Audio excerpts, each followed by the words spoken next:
Hi all welcome back to my channel. ನಾನು ನಿಮ್ಮ Mangala Chetan. Daily ನಾವು like diet food, healthy food, balanced food ಇವನ್ ತಿಂದು ತಿಂದು ಮಸಾಲೆ ಇಲ್ಲದೆ ಇರೋವಂಥ ಊಟಗಳನ್ನು ಒಮ್ಮೆ ಏನಾದರೂ ಮಸಾಲಾದು ಐಟಮ್ ತಿನ್ನಬೇಕು ಅನಿಸುತ್ತೆ. ಮತ್ತು ಇದು ಸಂಕ್ರಾಂತಿ ಲೈಕ್ ನ್ಯೂ ಇಯರ್ ಬರ್ತಾ ಇದೆ, ಅವರೆಕಾಳಿನ ಸೀಸನ್ ಆಗಿರೋದ್ರಿಂದ ಇವತ್ತು ನಾನು ನಿಮಗೆ ಇದ್ಕಿದ ಬೇಳೆಕಾಳು ಸಾಂಬಾರನ್ನು ತೋರಿಸ್ತಾ ಇದ್ದೀನಿ.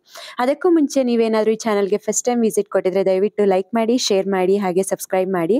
ಸೊ ಅವರೆಕಾಯಿಯನ್ನ ತಗೊಂಡು ಕಾಳನ್ನ ಸುಲಿದು ಅದಕ್ಕೆ ಕಾಳನ್ನ ನೆನಾಕ್ಬಿಟ್ಟು ಸಿಪ್ಪೆಯನ್ನ ಇದ್ಕಿ ತೆಗಿಯೋದು ಎಲ್ಲರಿಗೂ ಗೊತ್ತು ಕಾಮನ್ ಆಗಿ.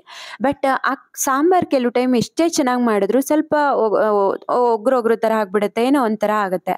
ಸೊ ಆ ಕಾರಣ ಏನಪ್ಪಾ ಅಂದ್ರೆ ಇದರಲ್ಲಿ ಸ್ವಲ್ಪ ಹಸ್ಕ್ ಅಂತ ಹೇಳ್ತಾರೆ ಅದಿರುತ್ತೆ. ಸೊ ಈ ಹಸ್ಕ್ ಹೋಗೋದಕ್ಕೆ ನಮ್ಮ ಹಳ್ಳಿ ಕಡೆ ಏನ್ ಮಾಡ್ತಾರೆ ಅಂದ್ರೆ ಈ ಇದ್ಕಿರೋಂಥ ಕಾಳಿಗೆ ಒಂದ್ ಇಡೀ ಅಷ್ಟು ರಾಗಿ ಹಿಟ್ಟನ್ನ ಹಾಕಿ ಚೆನ್ನಾಗಿ ಈ ರೀತಿ ಮಿಕ್ಸ್ ಮಾಡ್ತಾರೆ. ಆಕ್ಚುಲಿ ಅಮ್ಮ ಬಂದಿದ್ದಾರೆ, ಸೊ ಅವರೇ ಹೇಳ್ಕೊಡ್ತಾ ಇರೋದ್ರಿಂದ ನಾನು ಈ ರೆಸಿಪಿಗಳನ್ನ ಮಾಡ್ತಾ ಇದ್ದೀನಿ. ಯಾಕೆಂದ್ರೆ ರೆಗ್ಯುಲರ್ ಆಗಿ ನಮ್ಗೆ ಅಷ್ಟು ಟೈಮ್ ಇರಲ್ಲ, ಮತ್ತೆ ಕೆಲವು ಟೈಮ್ ಐಟಮ್ ಏನೇನು ಹಾಕೋದು ಅಂತ ಮರ್ತೋಗ್ಬಿಡುತ್ತೆ. ಆಕ್ಚುಲಿ ನಾನು ಡಯಟ್ ಫುಡ್ ಮಾಡಿ ನನ್ಗೆ ಈ ಸಾಂಬಾರ್ ಮಾಡೋದೇ ಮರ್ತೋಗ್ಬಿಟ್ಟಿತ್ತು. ಸೊ ಹಾಗಾಗಿ ಅಮ್ಮ ಬಂದಿದ್ಕೆ ಅವ್ರು ಹೇಳ್ಕೊಟ್ಟಿದ್ರಿಂದ ನಾನು ಇದನ್ನ ಮಾಡ್ತಿದ್ದೀನಿ. ನೋಡಿ, ಕಾಳನ್ನ ಚೆನ್ನಾಗಿ ರಾಗಿ ಹಿಟ್ಟು ಹಾಕಿ ಚೆನ್ನಾಗಿ ಮಿಕ್ಸ್ ಮಾಡಿ ಸೈಡ್ಗೆ ಇಟ್ಟಿದ್ದೀನಿ. ಅದನ್ನ ಒಂದು 10 ನಿಮಿಷ ಬಿಟ್ರೆ ಸಾಕು. ನಂತರ ನಾನು ಒಂದು ದಪ್ಪ ಈರುಳ್ಳಿ, ಹಾಗೆ ಒಂದು 15ರಿಂದ 20 ಬೆಳ್ಳುಳ್ಳಿ ಹೆಸಳು, 1 ಇಂಚು ಶುಂಠಿ, ಒಂದು 6ರಿಂದ 7 ಕೆಂಪು ಮೆಣಸಿನ್ಕಾಯಿ, ಹಾಗೆ 2 ಹಸಿರು ಮೆಣಸಿನ್ಕಾಯಿಯನ್ನ 1 ಸ್ಪೂನ್ ಎಣ್ಣೆಗೆ ಹಾಕ್ಕೊಂಡು ಚೆನ್ನಾಗಿ ಫ್ರೈ ಮಾಡ್ಕೊಳ್ತಾ ಇದ್ದೀನಿ. ಸೊ ನಾನಿಲ್ಲಿ ಖಾರ ಪುಡಿಯನ್ನ ಯೂಸ್ ಮಾಡ್ತಿಲ್ಲ, ಕೆಂಪು ಮೆಣಸಿನ್ಕಾಯಿನ ಯೂಸ್ ಮಾಡ್ತಿದ್ದೀನಿ. ಮೆಣಸಿನ್ಕಾಯಿ ಇಲ್ಲ ಅಂದ್ರೆ ನೀವು ಖಾರ ಪುಡಿ ಕೂಡ ತಗೋಬಹುದು. ಈರುಳ್ಳಿಯನ್ನ ಒಂದು 2 ನಿಮಿಷ ಫ್ರೈ ಮಾಡ್ಕೊಂಡ್ಮೇಲೆ ಇದಕ್ಕೆ 1.5 ಇಂಚಷ್ಟು ಚಕ್ಕೆ, ಹಾಗೆ ಒಂದು 5ರಿಂದ 6 ಲವಂಗ, ಒಂದು 2 ಸ್ಪೂನ್ ಅಷ್ಟು ಉರಿಗಡ್ಲೆ, ಅರ್ಧ ಸ್ಪೂನ್ ಗಸಗಸೆ, ಹಾಗೆ ಒಂದು ಅರ್ಧ ಸ್ಪೂನ್ ಅಷ್ಟು ಸೋಂಪನ್ನು ಹಾಕ್ಕೊಂಡು ಅದಕ್ಕೆ ಸ್ವಲ್ಪ ಕೊತ್ತಂಬರಿ, ಹಾಗೆ ಒಂದು ಮೀಡಿಯಂ ಸೈಜಿನ ಟೊಮೆಟೊವನ್ನು ಹಾಕ್ಕೊಂಡು ಫ್ರೈ ಮಾಡ್ಕೋಬೇಕು.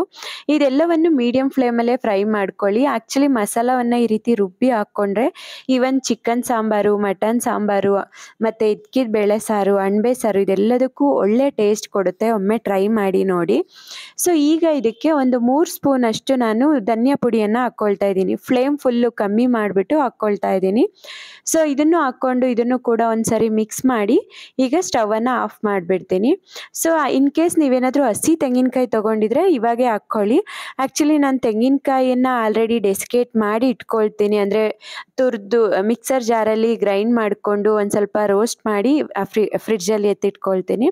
ಸೊ ಹಾಗಾಗಿ ಫೈನಲ್ ಆಗಿ ಒಂದ್ಸರಿ ಮಿಕ್ಸ್ ಕೊಟ್ಟು ಆರೋದಕ್ಕೆ ಬಿಟ್ಟೆ. ನೋಡಿ, ಈಗ ಮಸಾಲ ಎಲ್ಲ ಆಲ್ಮೋಸ್ಟ್ ಆರಿದೆ. ಇದನ್ನು ನಾನೊಂದು ಮಿಕ್ಸರ್ ಜಾರ್ಗೆ ಟ್ರಾನ್ಸ್ಫರ್ ಮಾಡಿಕೊಂಡು ಸ್ವಲ್ಪ ನೀರನ್ನು ಹಾಕ್ಕೊಂಡು ನುಣ್ಣಗೆ ರುಬ್ಕೊಳ್ತಾ ಇದ್ದೀನಿ. ಯೂಶಲಿ ಲೈಕ್ ರೆಗ್ಯುಲರ್ ಆಗಿ ಡಯಟ್ ಫುಡ್ ತಿನ್ನೋವಾಗ ವೀಕ್ಲಿ 1 ಟೈಮ್ ಈ ರೀತಿ ಏನಾದರೂ ಸ್ಪೆಷಲ್ಲು ನಮ್ಮ ಹಳ್ಳಿ ಊಟ ಮಾಡ್ಕೊಂಡು ತಿಂದರೆ ತುಂಬ ಚೆನ್ನಾಗಿ ಅನಿಸುತ್ತೆ. ಒಮ್ಮೆ ಟ್ರೈ ಮಾಡಿ ನೋಡಿ. ಮಸಾಲವನ್ನೆಲ್ಲ ಇದಕ್ಕೆ ಟ್ರಾನ್ಸ್ಫರ್ ಮಾಡಿಕೊಂಡು ಸ್ವಲ್ಪ ನೀರನ್ನು ಹಾಕ್ಕೊಂಡು ಪ್ಯಾನ್ನ ರಿನ್ಸ್ ಮಾಡಿ ಹಾಕ್ಕೊಳ್ತಿದ್ದೀನಿ. ಏಕೆಂದರೆ ಗಸಗಸೆ ಅದಕ್ಕೆ ಅಂಟ್ಕೊಂಡಿರುತ್ತೆ, ಅದು ಕೂಡ ಬರಲಿ ಅಂದ್ಬಿಟ್ಟು ಸ್ವಲ್ಪ ನೀರನ್ನು ಹಾಕಿ ರಿನ್ಸ್ ಮಾಡಿ ಹಾಕ್ಕೊಂಡು ಗ್ರೈಂಡ್ ಮಾಡ್ಕೊಳ್ತಿದ್ದೀನಿ. ಇಷ್ಟು ನುಣ್ಣಗಾದರೆ ಸಾಕು. ಈಗ ನೋಡಿ, ಕಾಳನ್ನು ನಾನು ರಾಗಿ ಹಿಟ್ಟಲ್ಲಿ ಮಿಕ್ಸ್ ಮಾಡಿ ಎತ್ತಿಟ್ಟಿದೆ ಅಲ್ಲ, ಇದನ್ನ ಚೆನ್ನಾಗಿ ನೀರನ್ನು ಹಾಕಿ ವಾಶ್ ಮಾಡ್ಕೋಬೇಕು. ಹಂಗೆ ಮಾಡಿದಾಗ ಹಸ್ಕ್ ಹೋಗುತ್ತೆ, ಮತ್ತು ಸಾಂಬಾರ್ ತುಂಬ ಒಳ್ಳೆ ಟೇಸ್ಟ್ ಬರುತ್ತೆ. ಒಮ್ಮೆ ಟ್ರೈ ಮಾಡಿ ನೋಡಿ, ಹಾಗೆ ಕಮೆಂಟಲ್ಲಿ ತಿಳಿಸಿ ಹೇಗೆ ಬಂತು ಅಂದ್ಬಿಟ್ಟು.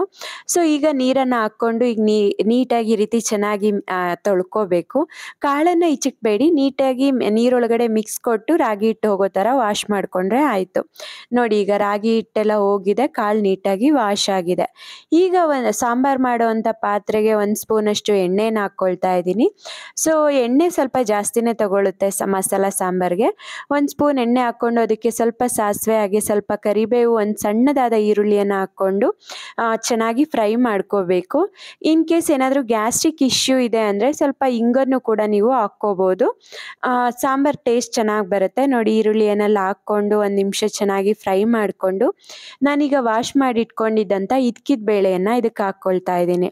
ಸೊ ಇದನ್ನು ಈ ರೀತಿ ಮೇಲಿಂದನೇ ತಕ್ಕೊಳ್ಳಿ, ಏಕೆಂದರೆ ಸ್ವಲ್ಪ ರಾಗಿ ಹಿಟ್ಟು ಉಳಿದಿರುತ್ತಲ್ಲ ಅದು ತಳದಲ್ಲಿ ಉಳಿದು ಬಿಡುತ್ತೆ.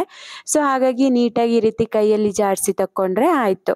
ಸೊ ಈಗ ಕಟ್ ಮಾಡಿ ಇಟ್ಕೊಂಡಿದ್ದಂಥ 2 ಆಲೂಗಡ್ಡೆಯನ್ನು ಕೂಡ ಇದಕ್ಕೆ ಹಾಕ್ಕೊಳ್ತಾ ಇದ್ದೀನಿ. ಇನ್ ಕೇಸ್ ಬದನೆಕಾಯಿಯನ್ನು ಕೂಡ ನೀವು ಹಾಕ್ಕೋಬೋದು. ನನಗೆ ಆ್ಯಕ್ಚುಲಿ ಬದನೆಕಾಯಿ ಸ್ವಲ್ಪ ಅಲರ್ಜಿ, ಹಾಗಾಗಿ ನಾನು ಬದನೆಕಾಯಿಯನ್ನು ತಿನ್ನೋದಿಲ್ಲ. ಸೊ ಈ ಎಲ್ಲವನ್ನು ಹಾಕ್ಕೊಂಡು ಮತ್ತೆ ಒಂದು 3ರಿಂದ 4 ನಿಮಿಷ ಚೆನ್ನಾಗಿ ಫ್ರೈ ಮಾಡ್ಕೋಬೇಕು. ನೀವು ಎಣ್ಣೆಯಲ್ಲಿ ಎಷ್ಟು ಫ್ರೈ ಮಾಡ್ಕೊಳ್ತೀರೋ ಅಷ್ಟು ಒಳ್ಳೆ ಟೇಸ್ಟ್ ಕೊಡುತ್ತೆ ಸಾಂಬಾರು. ಕಾಳನ್ನು ಚೆನ್ನಾಗಿ ರೋಸ್ಟ್ ಮಾಡಿದ್ದಾಯಿತು. ಈಗ ಒಂದು ಅರ್ಧ ಸ್ಪೂನಷ್ಟು ಅರಿಶಿಣದ ಪುಡಿಯನ್ನು ಹಾಕ್ಕೊಂಡು ಮತ್ತೆ ಒಂದೆರಡು ನಿಮಿಷ ಚೆನ್ನಾಗಿ ಫ್ರೈ ಮಾಡ್ಕೊಳ್ಳಿ. ಅರಿಶಿಣದ ಪುಡಿ ಮೊದಲೇ ಈ ರೀತಿ ಹಾಕ್ಕೊಂಡು ಚೆನ್ನಾಗಿ ರೋಸ್ಟ್ ಮಾಡಿದ್ರೆ ಒಳ್ಳೆ ಚೆನ್ನಾಗಿ ಟೇಸ್ಟ್ ಕೊಡುತ್ತೆ. ಮತ್ತು ಸಾಂಬಾರು ನಾವು ಆಲ್ರೆಡಿ ಮಸಾಲ ರುಬ್ಕೊಂಡಿದ್ದೀವಿ, ಅದೆಲ್ಲ ಆಲ್ರೆಡಿ ಫ್ರೈ ಮಾಡಿದ್ದೀವಿ. ಅರಿಶಿಣ ಪುಡಿನೂ ಈ ರೀತಿ ಚೆನ್ನಾಗಿ ರೋಸ್ಟ್ ಮಾಡಿದ್ರೆ ಒಂದೊಳ್ಳೆ ಟೇಸ್ಟ್ ಕೊಡುತ್ತೆ. ಹಾಗೆ ರುಬ್ಬಿಟ್ಕೊಂಡಿರೋಂಥ ಮಸಾಲವನ್ನು ಈಗ ಹಾಕ್ಕೊಳ್ತಾ ಇದ್ದೀನಿ. ಅದನ್ನು ಮಸಾಲವನ್ನು ಕಾಳು ಜೊತೆ ಮಿಕ್ಸ್ ಮಾಡಿ ಹಾಗೆ ಮಿಕ್ಸರ್ ಜಾರ್ಗೆ ಸ್ವಲ್ಪ ನೀರನ್ನು ಹಾಕ್ಕೊಂಡು ಚೆನ್ನಾಗಿ ರಿನ್ಸ್ ಮಾಡಿ ಹಾಕ್ಕೊಳ್ತಾ ಇದ್ದೀನಿ. ನೀರನ್ನು ನೀವು ಕನ್ಸಿಸ್ಟೆನ್ಸಿ ನೋಡಿ ಹಾಕ್ಕೊಳ್ಳಿ.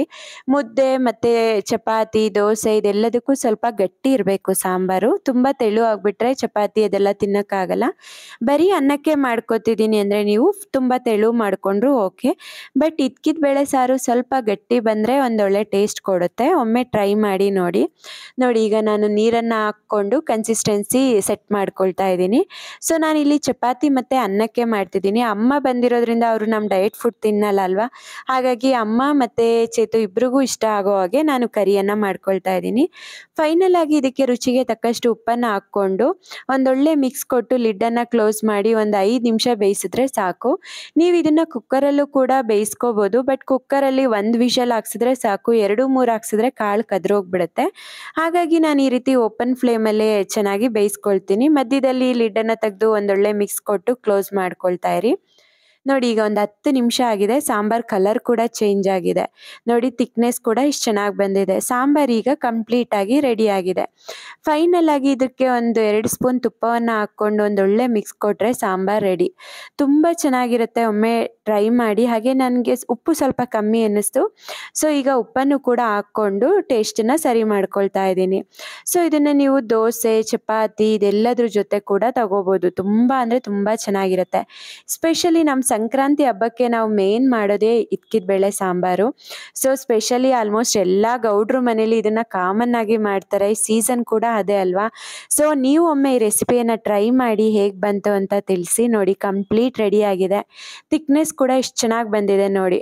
ಸೊ ಮುದ್ದೆ ಮತ್ತು ಚಪಾತಿಗೆಲ್ಲ ಇಷ್ಟು ಕನ್ಸಿಸ್ಟೆನ್ಸಿ ಇದ್ದರೆ ಸಾಕು. ಆ ರೈಸಿಗೆ ಏನಾದರೂ ಬೇಕಂದರೆ ನೀವು ಜಾಸ್ತಿ ತೆಳ್ಳಗೆ ಮಾಡ್ಕೋಬೋದು.